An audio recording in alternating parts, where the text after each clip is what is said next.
What's up, good people all across the world? This is the Drippin' in Black podcast. I am your host, David V. Lewis. And per usual, we have another fantastic guest who represents Black excellence. His name is Rondré Brooks. Rondré, say hello to the world. Hey, what's going on, world? How y'all doing? It's Rondré. I'm popularly known as Key, so everybody in the real estate industry calls me by my nickname. Nice to see everybody out there. All right. So, Rondré, I met you a few times in the past. I'm a very good friend of your older sister, Bernicia Brooks. What up, Money Brooks? What's up? But of course, we got you on, so we want to learn a little bit about you. So let's begin by talking about Rondré Brooks. Who is Rondré Key Brooks?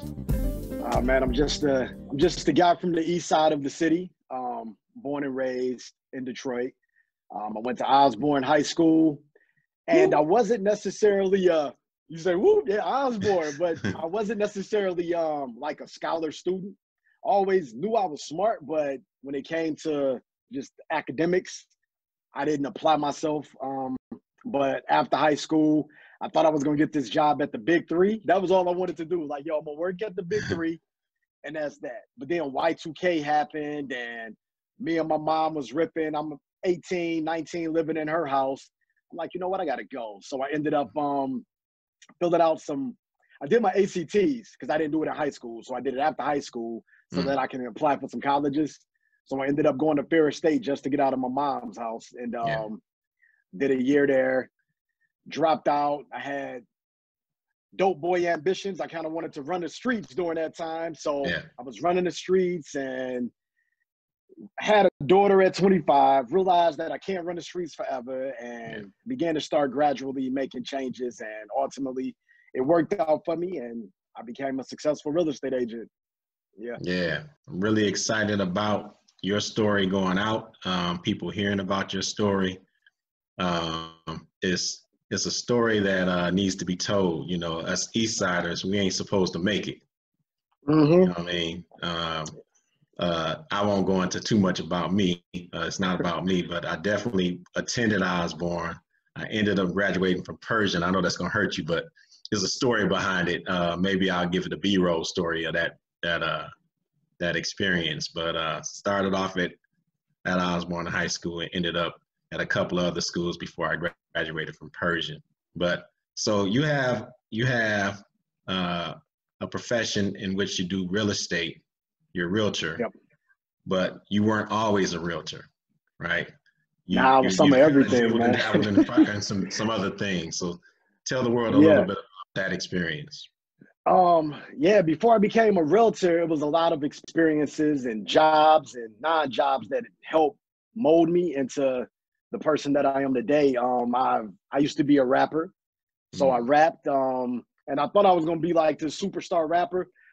And at the time, I felt like I was there. I was being invited to New York. I was talking to all types of A&Rs, but at the time, and this is like early mid 2000s, Detroit didn't have a market for hip hop. It was like Eminem, and then we had Royce, so it was hard to get signed. And like I said earlier, I ended up having a daughter at 25. And I'm like, you know what? This rapping thing might not work. So I like to act. I like the arts. I was like, well, you know what? There's not an age limit on acting. I'll be an actor. Did a couple stage plays, had some little spots in commercials and a reality show. And the money wasn't coming consistently enough when you're doing that. It's like if you're acting, you need to go as hard as you can or don't do it at all, because everybody's. And then I hit a standstill, and I ended up going to Specs Howard, and that's how I kind of learned about radio, television, and film. But the thing with Specs Howard is, after I graduated, I would have had to be like an intern. And being a grown man with a child, I'm like, I can't be an intern. And then I went through depression, man. And you go through some things, and I'm like, yo, life hit, and I'm a full grown man, and I'm working these dead end jobs, and honestly, man, it was one of those things where I got into an auto accident in like 2011 by 2013, I believe, I got a settlement check for like 12 grand. And I was like, you know what? I can pay off debts or I can invest in real estate. And I said, I'm not going to pay any debts because I owe them anyway. I've been owing them. So I was like, I'm going to buy a house. I'm going to buy a house. And I didn't know anything about the real estate market. So I hired a realtor. Took me about a year to find the perfect house. And when I found that house, I put my money into it, got the house, and then I ran out of money. I blew all my capital on a house. It was like 11,000. And I went to my sister, Bernicia, and I was like, yo, can I borrow some money so that I can fix this house up? And she loaned me the money. I fixed it up, put some tenants in there. And I was like, damn, I did it, all right, I own a house. But I was still broke, and I was still working a dead-end job. So I'm like, well, how do I get out of this rat race? Because, I'm getting some residual income, but that's not enough to get me up out of my position. And ultimately, I was like, I'm going to go to real estate school. And I dedicated myself, buckled down, took the class, passed the state exam, got my license. And it's funny because after I passed the state exam, I didn't think I passed. Even though the screen said passed, I went out there and I was like, hey, does this say pass for everybody? And they was like, Mr. Brooks, you're not on punked. I was like, all right. I was like, damn, I passed. And that was like one of the happiest moments in my life. I felt like I just got that doctorate degree. You know what I mean? And I hit the ground running, man. Right after I got my license, I hit the ground running. Okay. Yeah, so a lot of good stuff there. First question that pops in my mind is, all right, so you get this settlement, right? Yep. You purchase a home. To me, purchasing a home doesn't automatically mean I'm gonna jump into real estate. So what made you go off into real estate? So you decided to go to school. What made you do that? I was broke, and it was one of those things where I'm working for corporate, and I'm in my early mid 30s. I'm 39 now. And so I've been doing this 6 years, and I'm just like, I'm tired of asking if I could go to the bathroom. I'm tired of asking, can I go on vacation? I'm tired of being told what to do and working somewhere where they're going to pay me what they feel I'm worth, even though I know that I'm better. So it was just one of those things. And it was like, hey, I believe I sold CDs when I was rapping. I sold YouTube videos or whatever it is that I was into. So I'm like, I know I could sell houses. Like, I feel like I got the gift of gab. I feel like I got a good personality. And I was like, yo, this is something that I'm interested in and I can do it. Okay. Yep. Excellent, man. So that gives us a little synopsis on how you got into the game. So we know the real estate game is highly competitive, right? Yep. Yeah. And you've had a lot of success in this competitive world, right? Yep.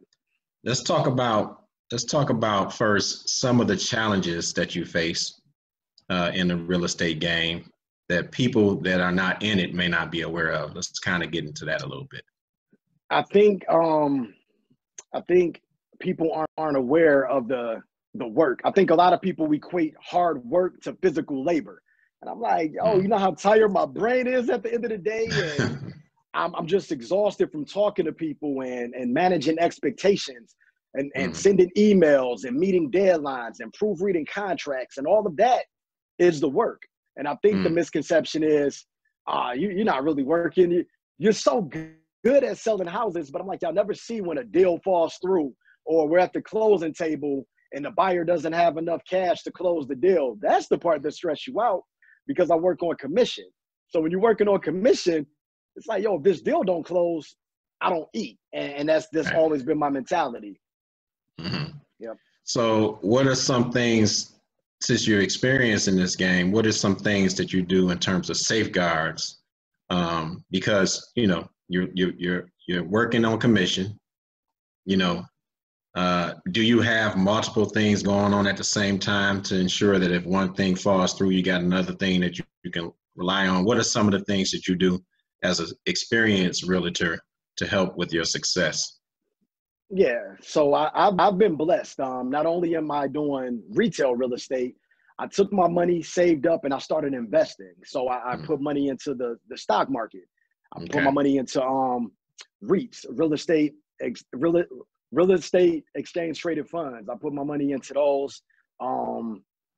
And also I started other businesses within real estate. I have a wholesaling company called Property Rush. That's me and a partner of mine. And then I have a real estate development company with 3 other partners, and that's called Michigan Premier Property Holdings. And I made partnerships with a couple other investors with Coastal 9 Homes. So those things brought me in residual income or gave me income in lump sums. And, you know, you just have to manage your money well. Yeah. Yep. All right. Excellent. Excellent. So you start off jumping into the real estate game, kind of struggling to get some income. Real estate seems like the avenue. It gives you an opportunity to get paid the way what you're worth. And then you learn the tricks of the game. And so you start creating these other residual incomes to help you deal with the complications of the game. Let's talk about some of your successes. You know what? I think the first time, well, when I really said, hey, man, I made it a little bit out here was I got invited to the police ball. So when the police chief called and he invited me to the ball, and it was like this nice banquet and things like that. That was the first time where I actually felt like, man, I used to run from the cops, and now y'all invite me to come hang out at y'all banquet. So that was like the moment where I was like, hey, I'm doing pretty well. As a fellow East Sider, did you ever feel comfortable in the ball? I mean, were you always kind of at this age, you know, I was like, yeah, you know what, this is cool, man. You know, I was shaking hands and it wasn't any problem. So I was comfortable. That was the first time, but prior to that, it was a couple of, like, when I got into real estate, things happened relatively quick for me because I was hustling and I had a goal. And I was like, you know what? Within 6 months, I wanted to sell the $500,000 worth of real estate. And I did that. And once I did that, it's like the industry started to pay attention to, like, yo, who is this kid selling all of these houses in Detroit? And I got a couple radio interviews and a couple magazine covers at a couple magazine companies that hit me up and put me on the cover of their magazine with interviews and things like that. So that helped propel my career even higher. So the success had came quickly. But one of the things with success is if you never really experienced it, and I, you know, didn't really understand money, I was acting like somebody that never had ish. You know what I mean? It was like, yo, I'm gonna buy this, I'm gonna buy that, and I'm gonna do this. And that wasn't working for me. I was like, yo, I'm making the money, but I'm spending it just as quickly, trying to show people that don't matter that I got some money now. And I stopped doing that and really understood money because I looked at money as a tool now. My money's a tool to make more money. Yeah. Wow. I love it. So my question now is, you know, you get into the game and then you think you're good at it, right? Right. When do you get to, is there a point where you say, I know I'm good at this? You know, so I think I'm good at it, and then I know I'm good. You know what? With all the success, I still teeter-totter with that because I think it keeps me on my toes. And it's like, yo, I think I'm good, but you're only as good as your last sale. So I'm like, hey, I got to keep this level of, I got to stay on this incline, because if not, then, yo, am I really as good as I think I am on occasions? And that's how I stay motivated, because you got to be self-motivated in this game. And that's how I look at it. Yeah. So I'm curious, do you have like certain things that you count on, like keys of success that you follow? Is there something that you can outline or anything of that nature? Yeah, I always I focused on my brand. I'm like, yo, if I build my brand and enough people know who I am, then the money's gonna follow. And I just stay putting myself out there, stay advertising, stay doing great podcasts like the one I'm on now. And those things will keep my name out there, keep my face out there. And I ultimately wanted people to see that I'm more than just the average real estate agent. I'm not the suit and tie every day. Hey, I'm going to sell you this house. I'm going to kick it with you, and I'm going to talk to you on a level that you understand while also implementing enough knowledge throughout the entire process whenever somebody's selling or buying a home. Yeah. So I'm gonna give you an opportunity here. You have a platform here that goes out to the world. If we're hitting up Key Brooks for some real estate, what's the advantage I'm getting by hooking up with you?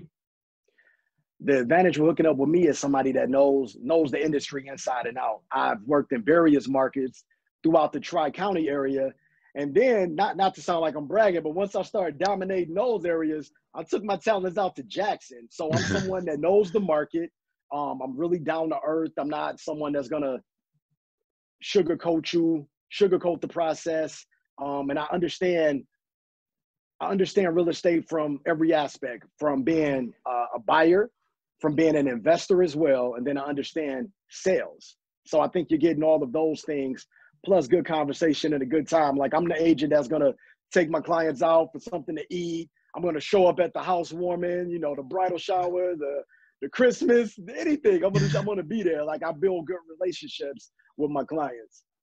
Excellent, man. That's relationships is everything, ain't it? It's a relationship business. Yeah. We live for the referrals. Yeah. And that's how you make your money. So there's three things, when I was reading about your story that popped out at me. One thing was property specific marketing plan. Yeah. So talk to me as a layman. What does that mean? So when I'm talking about a property specific marketing plan, I'm going to look at your property and assess it, and I'm going to put together something unique only for your property. So if it's a property for $20,000, well, we know that property is going to need some work. So I have to market that to a network of investors that's interested in those type of properties. I'm going to blast it on not only Zillow, Realtor, Homes.com. I'm going to put it on my social media platform. It's going to be on my website, and my personal relationships of inventory of buyers, sellers, investors. I'm going to shoot it to them as well, just to give your property the extra push that it needs to get sold. And if it's a property, we'll say 200,000, I'm gonna do a little more. I'm gonna fly the drone around the house to get the good shots. I'm gonna do an open house with the cookies and juice. I'm gonna do all of those things in order to get the home sold. So that's what I mean. I'm gonna run some comps, make sure that you're getting the best price for your property. Excellent. All right. And so now you've tasted success. The first part of success was kind of like, okay, I got success, what I'm doing with all this money. Now you're kind of slowing down and figuring out the game, right? And then you started talking about legacy, right? Yeah. What does legacy mean? Legacy is everything, especially for Black people. I feel like we don't have anything to leave behind. I think we're so consumed with being consumers that when it comes to after you're out of here, what do we usually have for our offspring? Some clothes, a couple cars, things that's just not worth value. Something, I feel like when you're talking about legacy, you need to be making the next generation's life easier. You know what I mean? It's like, you don't got to spoon feed them, but they should be able to progress a lot easily and a lot further than I did. So when I think of a legacy for myself, I got a daughter, and I'm like, I want my daughter to be able to come to me after she graduates high school and college and say, you know what, I want to work with you. I want to work under your company, Dad. I don't want to go work for someone else. And I think those are the things that's important. Even when it comes to like home ownership, it's just important to have something to pass down, something of value to pass down. Yeah. So I thought those three things were something that the world needs to hear about. So legacy in terms of what you're leaving behind, something of value. And then you talked a little bit about home ownership, but ownership is separate from legacy, right? Yeah. So kind of get into the nuance of the differences. Well, ownership, it's hand in hand with legacy, but ownership doesn't necessarily mean you have to be an entrepreneur. Ownership just means, hey, you got control over this sector of your life. Nobody can take this from you. When you own your degree, that's something that you got forever. When you own your home, you can do what you want with it. Paint the walls, break the walls down, build it up, tear it down again. It's yours. Ownership is just something that we need to have more of. We need to have more stuff like when you invest in stocks, that's ownership into a company. It may be a very small piece depending on how small or long your money is, but you own a piece of a company. It could be Apple, Amazon, Google. These are major companies, and you could actually make money with these companies, and you're a part owner. You know what I mean? That's huge, and I feel like Black people need to take heed to that. It's like, when you own something, it can't be taken from you, and I feel like ownership is power. Yeah. Wow. Yeah, man. So man, so much great stuff you're saying. I'm just excited for when this goes out and people get to hear it, specifically for young folks. The jewels that you're dropping right now. I just hope that people latch on and pick up on some of that. I really feel like I'm sitting here thinking, man, I don't know if you do this already, but having like people come in and hear you speak and teach them about some of these things, man, I see that as being something of value that you can offer as well. Do you do those type of things? Yeah. Yep. That was another component where I feel like success had hit, because people actually cared about what I had to say. And I started getting invited to different schools throughout the city. And before COVID hit earlier this year, I actually spoke to like TD Bank. And it was like the CEO from TD Bank and like their whole network of people. And I was a part of a panel of like 4 people, and I got to speak, and they received it really well. So that's definitely something that I enjoy, because I don't like to sugarcoat. I like to just be my authentic self, talk about what I feel is real and what makes sense. And I feel like there's only a few ways to really get out of this rat race. So I'm always open to doing some public speaking. Yeah, what I see is you deciding I'm going to speak. I'm going to promote myself. I'm coming here to speak about these things, and I see an audience for that, man. So maybe I'm prophesying, and I'm not somebody that prophesies. I've been thinking it. Maybe I better stop. About it. Nah, I appreciate that. All right. So, if you had one wish, you got your real estate going. You had one wish that could take it to that next level. What would be that wish? One wish to take it to the next. You know what? It's simple. In January, I take my broker's exam to become a broker. So my one wish is to make that as easy as possible so that I can pass and get myself to the next level. So that's what I want. That's my wish. Yep. All right. Yeah. Excellent, man. Such a rich conversation. We'll have to kind of wind down a little bit here. Hopefully we can get you back on. It's just so much stuff in the conversation that I said, man, I like to talk a little bit more about. I'm from the East Side as well.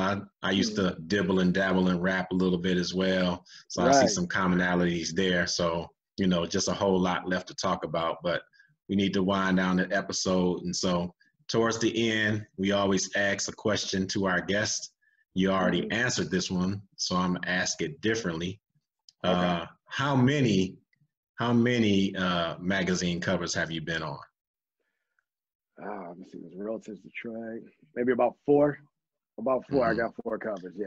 Do you remember them by name? It was Realtors Detroit, American Lifestyle, Top Agent magazine. I can't think of the other one, but I know those are 3 for sure, right offhand. Okay.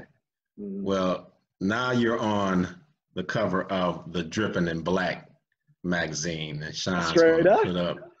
Okay. Hey, that's a great way. Another magazine cover. And that looked good. That's a great picture. I'm happy y'all used that one. That's what's up. Yep. So that's our Drippin' in Black cover. That is also a parting gift that we always give out to our guests.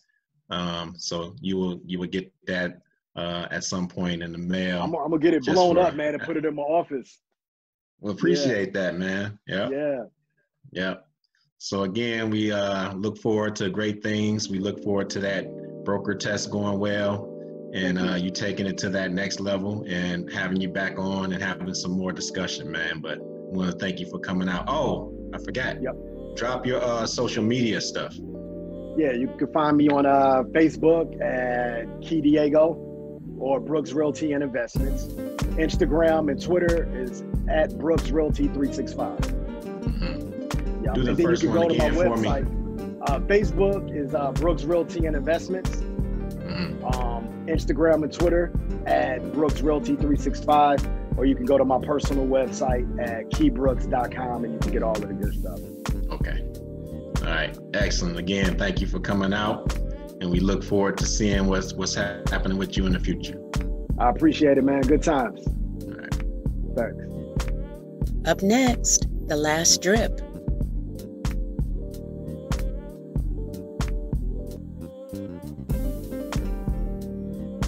Our thanks again to Rondré Key Brooks for his inspiring story of personal and professional growth. However, we have reached the final segment in our podcast called The Last Drip.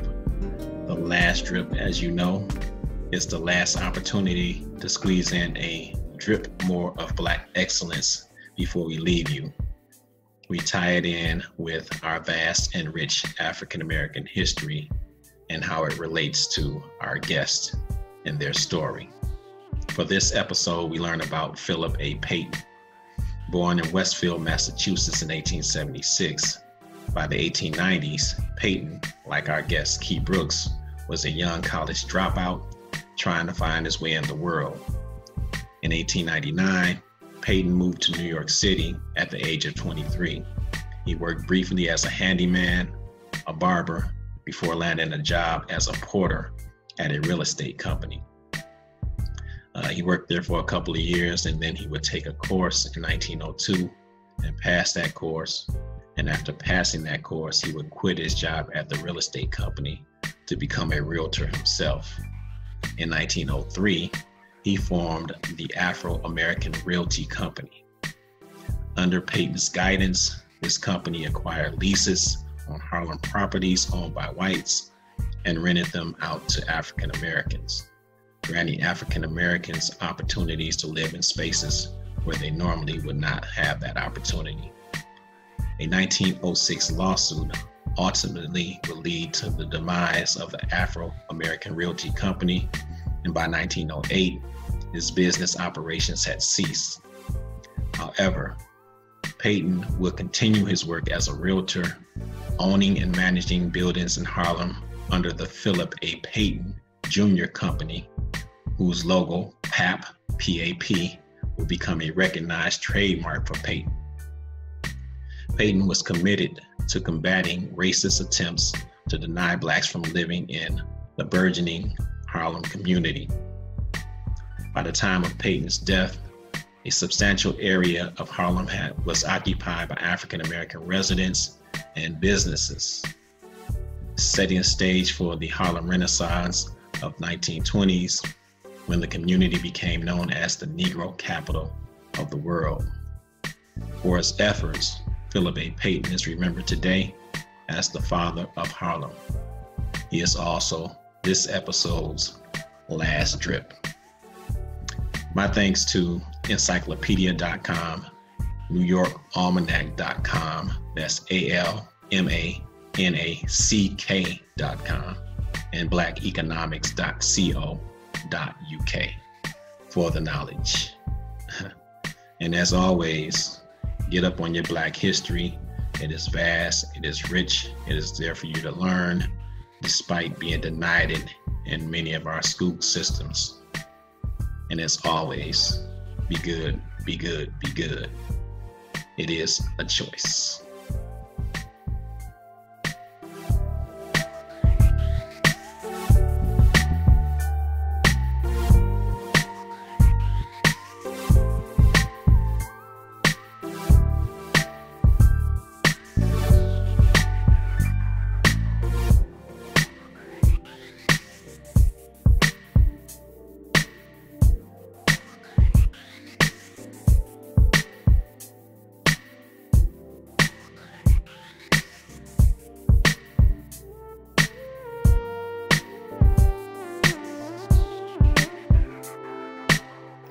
just experienced a Dripping in Black production.